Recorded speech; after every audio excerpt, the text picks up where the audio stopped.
Hello friends, welcome back to my YouTube channel magic of cooking. तो friends, আজকে বেগুনের একটা দারুণ রেসিপির সাথে আজকে করব বেগুনের নিরামিষ একটা রেসিপি। তো চলুন বন্ধুরা, বেশি কথা না বাড়িয়ে আজকে বেগুনের এই নিরামিষ রেসিপিটা দেখে নেওয়া যাক। এই রেসিপিটা করার জন্য এখানে আমি দেখুন নিয়ে নিয়েছি বেগুন। আর এখানে বেগুনগুলোকে আমি ঠিক এরকম ছোট ছোট পাতলা করে আমি কেটে নিয়েছি, কেটে ভালো করে ধুয়ে নিয়েছি।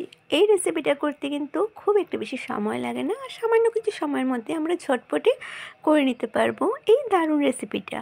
তো চলুন বন্ধুরা, এবার রেসিপিটা শুরু করা যাক। আর এই রেসিপিটা করতে এমন কোনো মশলার ইউজ করব না। চলুন এবার শুরু করি। সবার প্রথমে গ্যাস অন করে একটা কড়াইতে আমি সাদা তেল গরম হতে বসিয়ে দিয়েছি। তেলটা গরম হয়ে গেছে, এবার ফোড়নটা দিয়ে দেব। তো ফোড়নে এখানে আমি নিয়ে নিয়েছি কালো জিরে। তো এবার কালো জিরে দিয়ে দিচ্ছি। ব্যাস, এবারে এখানে আমি কেটে রাখা বেগুনগুলোকে দিয়ে দেব। এবার বেগুনগুলোকে দিয়ে দিলাম। আর এবার নুন দেব না, প্রথমে হলুদ গুঁড়ো দিয়ে বেগুনটাকে ভালো করে নাড়াচাড়া করে ভেজে নেব। গ্যাসের আঁচটাকে একদম লোতে করে রেখেছি, লোতে করে এবার নাড়াচাড়া করে বেগুনটাকে ভাজবো। তো হলুদের গুঁড়োটা দিয়ে দিলাম, ব্যাস এবার নাড়াচাড়া করতে থাকবো। তো যতক্ষণ পর্যন্ত বেগুনের কাঁচা ভাবটা চলে না যায় ততক্ষণ পর্যন্ত এটাকে এইভাবেই আমাকে নাড়াচাড়া করতে হবে। নাড়াচাড়া করতে করতে আমি বেগুনটাকে ভেজে নিচ্ছি।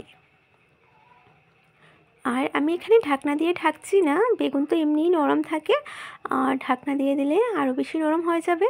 আর হালকা নরমের দরকার, তো সেই জন্য আমি এটাকে নাড়াচাড়াই করলাম। তো দেখুন, নাড়াচাড়া করতে করতে বেগুনগুলো কালার চেঞ্জ হয়ে গেছে, মানে বেগুনগুলো মোটামুটি ভাজা হয়ে গেছে আর মোটামুটি নরমও হয়ে গেছে। ব্যাস, এবারে এখানে এক এক করে আমি মশলা এড করব। তো সবার প্রথমে এখানে আমি কাঁচা লঙ্কা দিয়ে দিলাম, 4-5টা কাঁচা লঙ্কা। আর এবার শুকনো মশলা এড করে নিচ্ছি। আপনারা যদি চান তবে এখানে কিন্তু লঙ্কা গুঁড়ো ছাড়া পুরো রান্নাটা করতে পারেন, তবে আমি সামান্য লঙ্কা গুঁড়ো অ্যাড করব। তো দিয়ে দিলাম ধনে গুঁড়ো, দিয়ে দেবো জিরে বাটা, সামান্য হলুদের গুঁড়ো, আর দিয়ে দেব লঙ্কা গুঁড়ো, খুব সামান্য লঙ্কা গুঁড়ো দিচ্ছি।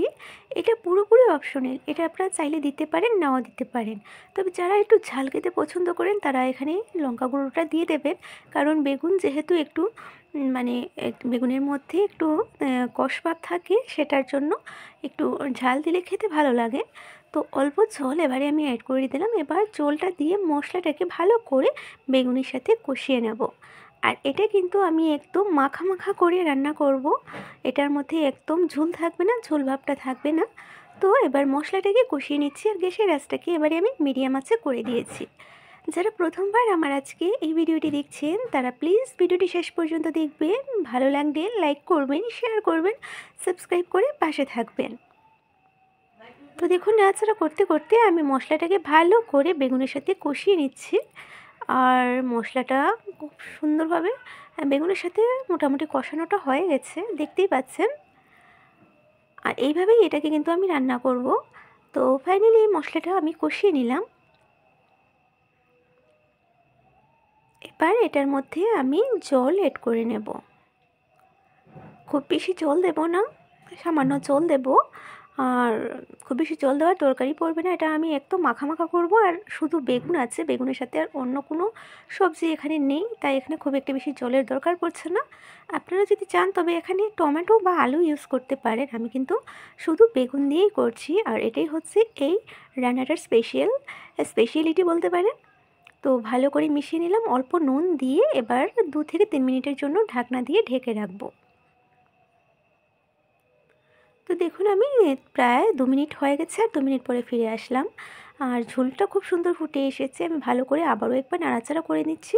নাড়াচাড়া করে এটাকে আরও 2 মিনিটের জন্য আমি ঢেকে রাখবো, যাতে জলটা ভালো করে শুকিয়ে যায়।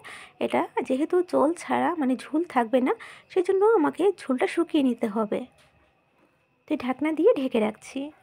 তো দেখুন বন্ধুরা, আমি পুরো 2 মিনিট পরে ফিরে আসলাম, আর ঝোলটা পুরোপুরি শুকিয়ে গেছে, একদমই ঝোল নেই, একদম মাখা মাখা তৈরি হয়ে গেছে, দেখতেই পাচ্ছেন। আর কতটা লোভনীয় মনে হচ্ছে।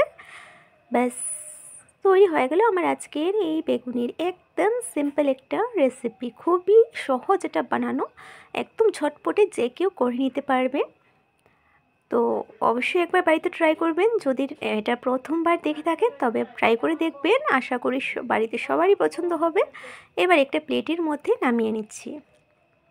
তো দেখুন বন্ধুরা, একটা প্লেটের মধ্যে নিয়ে নিয়েছি। আর এটা আপনারা রুটি, পরোটা, ভাত যে কোনো কিছুর সাথে এটাকে পরিবেশন করতে পারবেন, আর সবার খুবই পছন্দ হবে।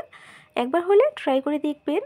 তো কেমন হলো আমার আজকে এই রেসিপিটা, যদি ভালো লাগে আপনাদের তবে লাইক করবেন, শেয়ার করবেন, সাবস্ক্রাইব করে পাশে বেল আইকনটিতে ক্লিক করে দেবেন, যাতে আমার চ্যানেলে আপলোড করা ভিডিওগুলো সবার আগে আপনাদের কাছে পৌঁছে যেতে পারে। আবারও চলে আসবো আপনাদের সামনে এইরকম নতুন নতুন রেসিপির সাথে।